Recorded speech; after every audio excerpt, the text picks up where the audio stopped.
Joined by journalist and Middle East commentator Dawood Kutab. Great to have you with us, Dawood. So how will this joint industrial park work and how important is it to Jordan's economy?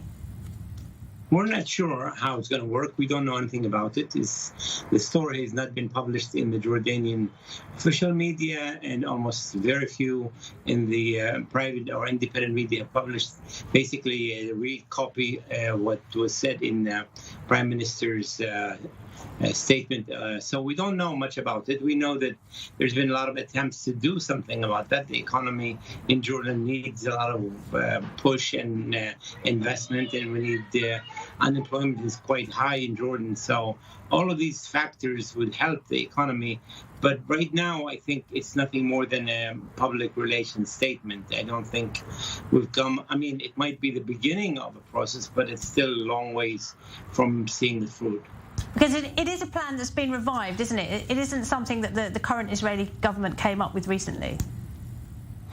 Well, the government has been pushing for all kinds of friends and allies to invest in Jordan. It's a question of Israel. Israel is not very popular. Today, a taekwondo player refused to shake hands or to compete with an Israeli in Bulgaria in taekwondo. So still the Israeli public, the Palestinian public is not very happy with the cold peace with Israel, especially because Israel continues to refuse to negotiate with Palestinians.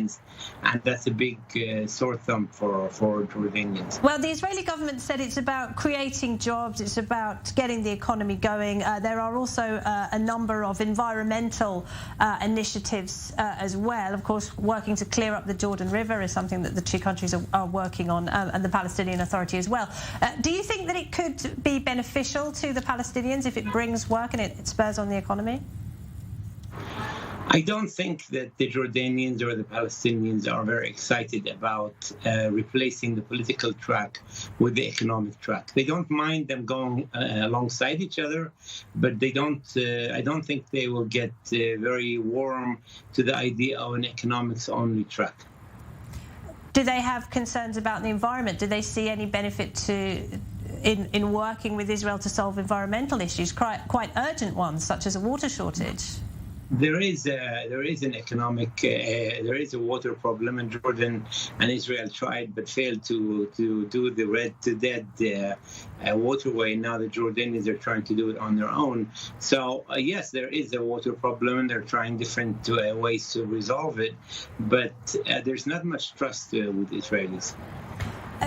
We can say that, can't we, that the relationship between the current government and King Abdullah is much better than it was under the previous Prime Minister, or two Prime Ministers ago, Benjamin Netanyahu. Do you see any cause there for positivity at all?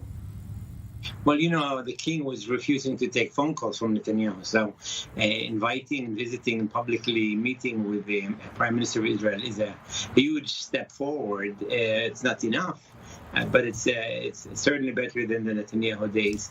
I think much more is needed, and Palestinians and the Jordanians don't want the Arab normalization effort to replace the important effort on the political process. That's the number one priority for both Jordan and Palestine. And the king wants very much to be part of regional projects that include Israel, but he has refused to accept those because the Palestinians say, we will not be bribed with economic issues on the account of the political process. So there's no way around the political process. You have to deal with the political issues, and you cannot avoid them. That's really the message from Jordan. All right, Dawood, thank you very much. Dawood Kutab there. You're welcome.